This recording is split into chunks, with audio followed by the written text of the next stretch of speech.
Hi everyone. A liar will lie, a cheater will cheat, a provider will provide, a helper will help. What are we talking about? Identity. Let's discuss identity in the very simple terms and understand where it limits you and where it opens up opportunity for your professional personal growth. For those who don't know me, I am a hypnotherapist and a coach, and I specialize in working with helping clients overcome a chronic stress response, something that keeps their nervous system and the brain on high alert. This is a kind of response that they developed sometimes through surviving childhood toxic homes or adapting to very toxic social environment in the family or at schools. And now they are adults, but they're feeling these blocks, these internal triggers that they don't seem to overcome. So that's where I come in. I help them to address those deeper overactive emotional triggers that keep them stuck in the same kind of stress response. And so today I'm going to talk about identity. And let me share my slide. So this thing identity, by the end of today's, I'll probably talk for 5 minutes. By the end of our discussion, you will understand what identity is. And it's not some ephemeral big thing, something we have to hold on to all our lives and just be that person. Identity is actually a really cool thing that we can put on, we can change, we can create, we can recreate to fit our life goals. And so I see clients who stuck in a certain identity because they had to take it on a certain role. For example, I'm a helper, I'm a liar, I'm a provider. They get stuck in this role and all the expectations that come with this role, the pressure, and identity is not a good thing, is not a bad thing, but it can become harmful and burdensome when you stuck living the life without conscious choice. It's kind of like you're constantly reactive and you carry the responsibilities and expectations of that identity. So my job is to give you a choice, to give you more freedom, to allow you to um, form or make or create new identities. I'm going to share a little slide here. It will help us go through the discussion. Okay, so identity really holds a key to our personal power. And I'll explain what and how this happens. Have you noticed sometimes the situations in life when you are fighting against some kind of struggle, some kind of resistance? You notice yourself doing the same things again and again, being in a role or playing a role of sometimes being forced in some kind of a role. You're providing for your family, this constant thing you're doing, while you're looking after your family, after your kids. You're a certain kind of mother. I'm a mother who is responsible, who is responsive or reactive to the kids' needs, whatever they are. So sometimes these identities or what we believe about ourselves can keep us really stuck, make us bitter, and create a lot of internal pressure for us. Let's break that down, and I'll give you examples from my clients and how just addressing that identity, you can open up so much more opportunities for your personal and professional growth in life. So first, let's define what is identity. Very simple. How you define yourself. What is your identifier? And it usually comes after the word I am. Whatever you put after I am is what you believe yourself to be. I'm a provider. I'm the responsible one. This is an example from my life. So this identity, I am the responsible one, stuck with me for most of my life. And mostly it was unconscious. It's just how I was in life. I was reacting. It's like was instinct, like a normal thing for me to take responsibility for everything, pretty much everything. I was responsible at home with my kids. I was responsible at work. I was responsible with my clients. I was responsible with my friends. But I took on this identity very early in life. That's why it became very unconscious. It was a reaction to adapt to my chaotic home environment where everybody was insane and everybody was losing their shit. So I was the one who had to hold it together, be logical, rational, responsible. So that really messed up with a lot of my um, um, how I was in my adult life, right? Next, another example of identity, I'm a helper. Very common for people pleasers. I work with a lot of clients who exhibit this trait or live by this identity and the expectations that they put on themselves and the world about how they are as a helper. They would say, I, I'm here for others because I know how they feel. They come to me because they know I can help and I listen. Now, interesting thing about these identities is that they often create some kind of incongruency in our lives. For example, with me, I'm the responsible one. So outwardly, it was my instinct, the normal thing for my brain, for my mind, to be responsible for everyone. I would often take responsibility for other people's actions, emotions. So I was just like blaming myself for anything and everything. But at the same time, I was acting irresponsibly towards myself. So, for example, I didn't um, spend enough time, money, or energy on self care, for example, or looking after my own emotions or my own needs. So, that's the incongruency. Too much out there, taking responsibility for everyone else while not taking responsibility for yourself, for example. Or I'm a helper, like with my client James. He came to me because his wife said he was a savior. His wife said he was a savior. She got sick of him helping everybody. The moment people needed him, he was just out there, unconscious, reactive response. For example, our colleague would call him about possibly covering his shift. And James would respond straight away without thinking, without consulting his wife. He would go and help that person. Over years, this behavior pattern of being helpful started damaging his relationship with wife, who would say, how come you're helping everybody else, but we are the one here who need help and you never give us the first thought or the first priority. So that's again that incongruency. You're helping everybody out there. What about helping yourself? Uh, so identity is like an ego's clothes. It is an outfit that the ego can take on. Identity is a very important process for our development when we are growing up. It's an important developmental process. So when we can identify as someone, and this creates the level of kind of value we take on, certain values, certain expectations. And if the expectations are big, expectations create pressure. For example, I'm a provider. I'm the one who has to work hard to earn the money. So these are my expectations on myself. Now, with identity, when it's just one, we often like to think of ourselves, I'm just this person, I'm just a helper, which is okay.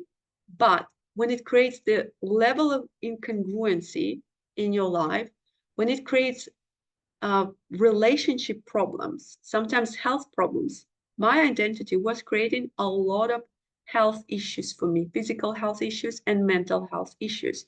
I was constantly suffering from all sorts of physical ailments like digestive issues and migraines because I was just taking on everybody's stuff. 24/7 for many years. I was feeling responsible for everyone and everything. And for James, who was a helper, it was creating relationship issues. So when we get stuck in identity and we keep pushing through these patterns and just like, this is what I am, this is what I do. Imagine it like having an outfit, one outfit for life. Our egos are much more flexible and much more fun to deal with than just forcing them to wear one outfit. Now, I'm not demonizing the ego. Ego is a great, fun thing to be with and to be. We're just talking about becoming more different, more interesting people, and really using our ego and using different identities, having the ability to take on different identities, playing with identities, creating and recreating our identities to feed our purpose, whatever purpose we need to fit into our goals, to fit into our lives. So ego, when you take one identity, I'm a person, I am a provider, I'm a responsible one, you basically are stuck wearing one outfit for life. Or how boring that is. Like really boring. Like this dude who's wearing nicely fit suit, white shirt, same size, same color for life, every minute of your day. You go to sleep like this, you wake up, you go to a party like this, you go to the beach like this, you're always stuck in the same outfit. So this is no choice situation. And it kind of like starts with the moment of life when you start feeling uncomfortable in this one outfit, when you start questioning, when you're aware, when you're becoming more aware of the pain, discomfort, and the burden that comes with wearing the same outfit 24/7 for many years, you start questioning, what can I do about it? Or you start questioning, and what am I missing out in life because I'm stuck in this one boring outfit, right? The same thing with identity. Let me show you a really cool example from celebrities.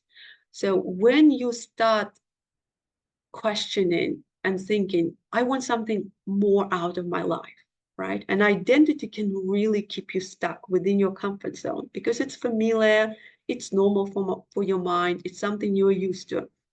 If you have a motivation, you have this thing that you want to grow, you want to extend your limits, you want to go after a goal, after that relationship or after that job, and you feel stuck and uncomfortable, that's where you might be able to, you might want to start questioning and pushing and recreating your identity.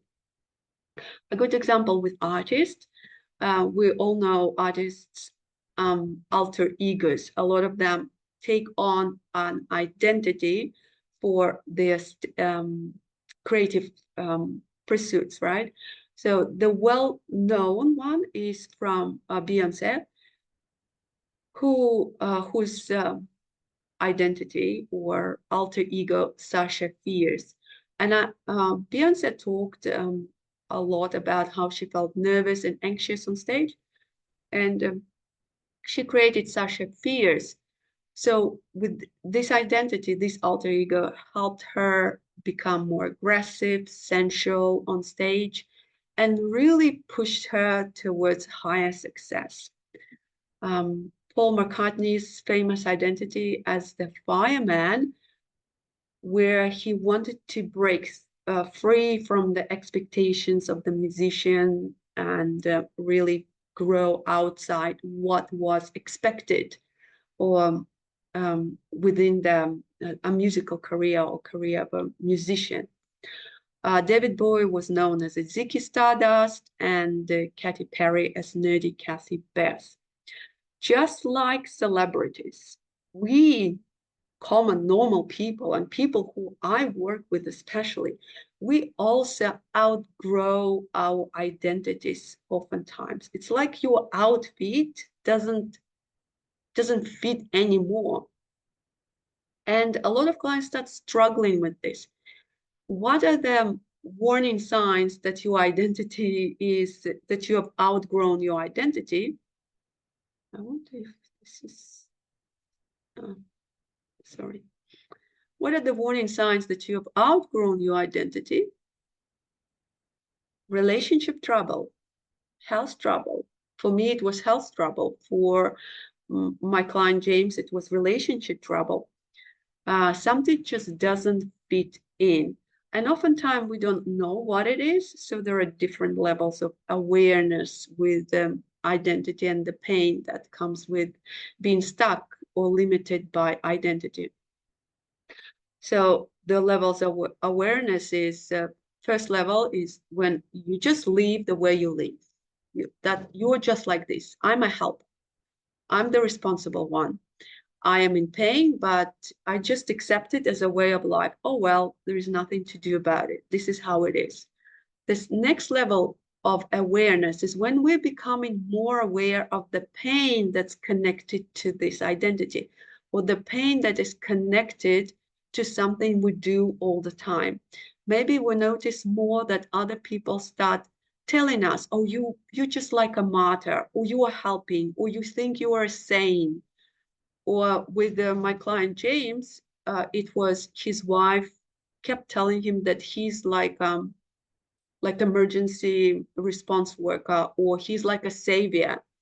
And when we worked in the session, even though he heard his wife saying this millions of times throughout their marriage, in the session it really dropped on him, saying he realized that I am a savior. That's how I am. I take a lot of pride in being a savior because I know I am the only one who can help them.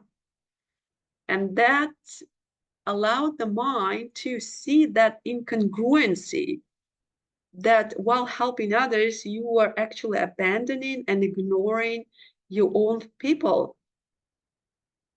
So that's the level of awareness. We're talking about the second level of awareness when you're aware of the pain connected to the identity, maybe because other people are telling you this or mentioning something. And the next level is that when you realize that you are not stuck with this identity, you know that you have identity, you know that you are uncomfortable, you understand the level of pain, you also understand the level of limitation, and you also know that you can go past it, you can take on and recreate your identity. It's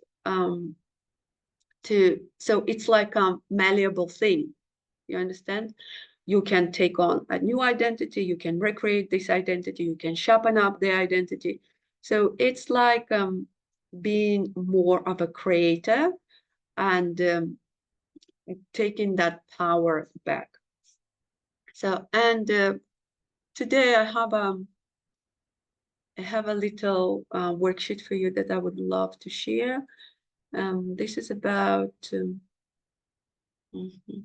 don't think I have it here.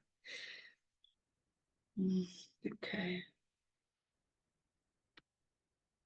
No. Okay. So I don't believe I have the worksheet. So let me just see. Maybe I can share.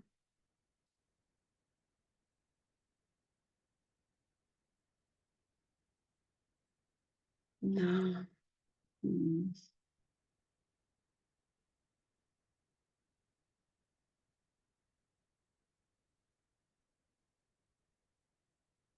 Okay, let's just unleash.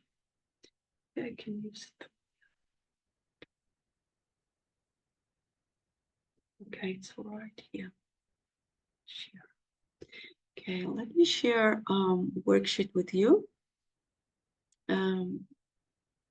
So you can send me an email or comment right under this video, and I will forward this worksheet for you that explains, gives you a little exercise that you can do in 10 minutes to get insight into your identities. What you need, you'll need a 10 minutes of uninterrupted time, a quiet place, and a focus intention. What are you going to do with this? You will find a comfortable spot. You will ask yourself a certain question and wait for the first answer to emerge. You'll note the answer, then you will negate that answer and repeat the question again. So going through this process, you'll be able to get a sense of what different identities you have, because identities are usually layered. There's something that's obvious and there is something that's hidden, and we go down and deep at the levels if the system allows you, your system allows you. You'll be able to get to the core or more authentic part of yourself that's that can surprise you. Okay, here's an example. It's better if you read the instructions carefully. Again, as I said, it's all in the worksheet. So asking the first question, who am I? The trick here is not to force the question. To sit comfortably, it's good if you're outside, somewhere connected to nature. Who am I? Drop the question, wait for the answer emerge, negate that answer. The answer, for example, I'm a mother. If I'm not a mother, then who am I? Second answer, I'm a provider. Negate that answer as well. If I'm not a provider, then who am I? I'm a friend, and continue this pattern. Yeah. Use this exercise so the answer is important, right? Use nouns in your answers. You can't, for example, if you cannot say I'm scared, it has to be I'm scared who, the identifier, right? I'm a scared worker. I'm a responsible one. For me, a responsible one, I knew I'm responsible one here in the family.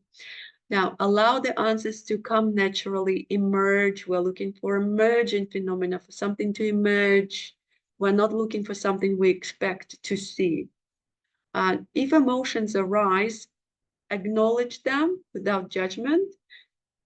Do not judge the answers either. So this can be quite emotional exercise for people, because identities are connected to our emotions, to our value of ourselves, how we see ourselves, our role and our place in the world. Continue staying curious and open. Now, some people are not comfortable closing your eyes, so the variation for that is do not close your eyes, sit comfortably, eyes unfocused, right? Another variation, if you prefer writing answers and you just want to have a free writing experience, ask the question and write instead of speaking. You can use this writing prompt. I have a writing prompt for you here. So today we talked about what identity is, how identity is connected to limiting us and to helping us to grow. Identity is the ego's outfit. Ego is a good thing. Ego is also a very complex thing, right? It's not just one thing or another. So having different identities is helping us to be more creative, more open, evolving, reaching for bigger goals, and just having more fun and flexibility with our lives. Let me know if you have any questions. Let me know if you want this worksheet by dropping a line below, and I will send it to you. Bye.